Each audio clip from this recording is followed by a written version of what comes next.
आज इस वीडियो में हम सीखेंगे जो जैक होता है, सेटरिंग होती है, तो उसको हम कैसे चेक करते हैं और कैसे हम उसको लेवल करते हैं। जैसे हमने पिछली वीडियो में हमने सीखा था जो हम सेटरिंग का लेवल है वो कैसे करते हैं, बीम की जो बॉटम होते हैं उसका लेवल कैसे करते हैं, और जो स्लैब है इसकी सेटरिंग का लेवल हम कैसे चेक करते हैं। तो जस्ट मैं नीचे हूँ सेटरिंग के, जो स्लैब सेटरिंग है तो इसके नीचे हूँ मैं। तो अब हम इसके नीचे चेक करेंगे कि जो जैक है इसको बोलते हैं प्रॉप्स। ठीक है, ये हमारे प्रॉप्स रहने वाले हैं, ये सपोर्ट रहने वाली हैं, एंड इसको जैक भी बोला जाता है। जैक का मीन्स क्या होता है कि जो इसमें अगर ये चूड़ी होती हैं, जैसे इसमें चूड़ियाँ होती हैं ये इसको, ठीक है, उसके बाद ये लॉक होता है, तो ये हमारा ये अब जो सरिया होता है इसके होल्स होते हैं, ये अप डाउन हो जाता है। ठीक है, जैसे कि यहाँ पे सरिया होता है, ये 10 mm का आप यूज करेंगे तो इसमें जो होल्स होते हैं इसको टाइट कर लेंगे तो यहाँ पे टाइट हो जाएगा। ठीक है, तो ये इसको अप एंड डाउन कर देगा। जैसे चूड़ी डाउन करेंगे तो ये ऊपर से लूज हो जाएगा, इसको टाइट करेंगे तो ये सेटरिंग हमारी ऊपर हो जाएगी। ठीक है, तो हमारे ये जैक रहने वाला है,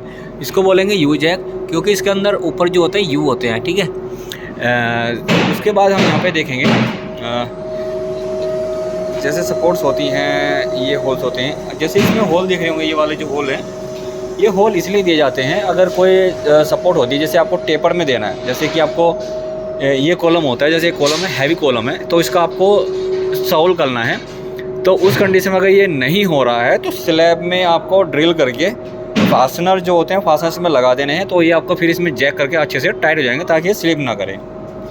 दूसरा काम इसका ये रहता है, अगर आपको हाइट ज़्यादा हो रही है, जैसे इस कॉलम की हाइट अगर 14 फीट से ज़्यादा है, तो इस जैक को आपको डबल करना होता है। जैसे ये जैक और ये जैक, इन दोनों को आपस में इंटरकनेक्ट करके उसको नट बोल्ट से टाइट करके प्रॉपर से इसकी जैक है उसकी हाइट ज़्यादा हो जाएगी, तो आसानी से इसे वो जैक आपको सॉल्व करना है तो इजीली ये सॉल्व हो जाएगा। ठीक है, अब हम यहाँ पे देखेंगे जो हैवी बीम होती है, जैसे सामने देख पा रहेंगे ये 600 प्लस स्लैब की थिकनेस, तो ये 750 बाई 450 की बीम है। तो इसमें जो मिस्टेक्स है और जो वो चीज़ है वो आपको दिखा देता हूँ यहाँ पे।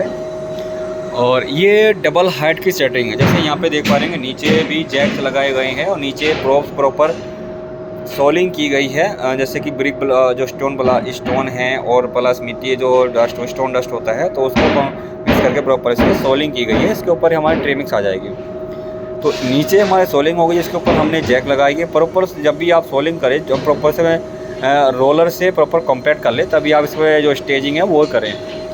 तो जो नीचे सपोर्ट्स होता है, ये जो प्रॉप्स लगाए गए इसको बोलते हैं आप स्टेजिंग। ठीक है, अगर यहीं पे आप जो स्कार्फ फोल्डिंग है, अगर जैसे कि नीचे डबल करके इस डबल हाइट की सेटरिंग करके इसको लगाया गया है, अगर इसको ना लगा के ज़्यादा हाइट की होती है तो वहाँ पे आप सबसे बेस्ट रहता है स्टेजिंग करना। स्टेजिंग आप स्कार्फ फोल्डिंग का लगाएं। स्कार्फ फोल्डिंग क्या होता है, जिसमें आप कपलर लॉक होता है। ठीक है, ये हो गया हमारा जैक।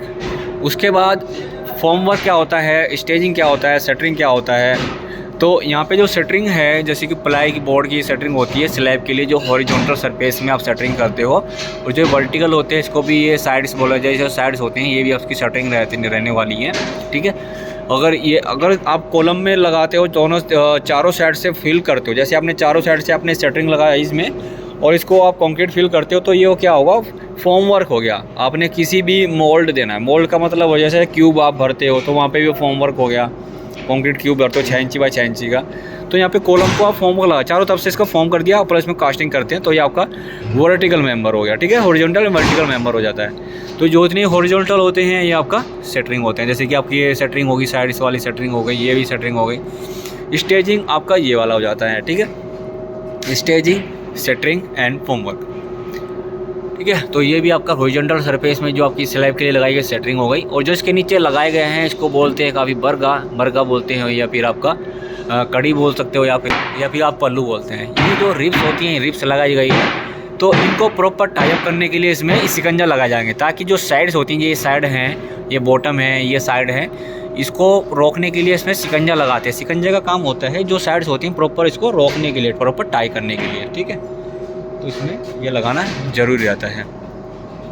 और अगर ये हैवी बीम होती है, जैसे यहाँ पे हैवी बीम है, बीच में कोई सपोर्ट नहीं लगी है, तो ये बीच में सपोर्ट है, अगर इसमें लोड ज़्यादा आएगा तो ये बल्लू है, परलगा है, बर्तन टूटने के चांस रहते हैं। तो इसमें हमेशा सपोर्ट भर दे, लंबी बैटर्न भर ले, ताकि ये बीच में से फेल ना हो कंक्रीट के लिए, क्योंकि कंक्रीट के अंदर ज़्यादा वेट होता है, लोड होता है, तो वो इजीली यहाँ पे इस पर सपोर्ट करता है, ठीक है। तो यहाँ पे ज़रूर आप इसमें लगाएं।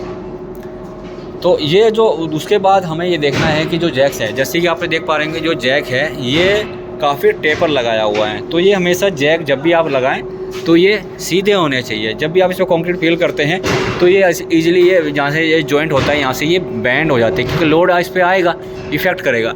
और दूसरी बात ये देखना है कि अगर आपकी हैवी बीम है तो स्पैन आपकी 602 फीट से ज़्यादा ना हो। जैसे यहाँ पे देख पा रहे कम से कम 1 मीटर की दूरी पर है, 3 फीट से ज़्यादा हो गई, 4 फीट का अप्रोक्स हो गया, 3 साढ़े फीट। तो यहाँ पे ये जैक और ये दोनों जैक है भी ये टेपर लगाए हुए हैं। यहाँ पे क्या होता है बीम को फेल होने का चांस ज़्यादा रहता है। दूसरा ये आपने देखा होगा जैसे जैक है ये लूज रह जाते हैं, कहीं पे मिस्त्री क्या होता है सेटिंग वाला वो ध्यान नहीं देता है, तो इस वजह से काफ़ी जो जैक होते हैं वो लूज रह जाते हैं और किसी में ये जो सरिया होता है ये नहीं लगाते हैं।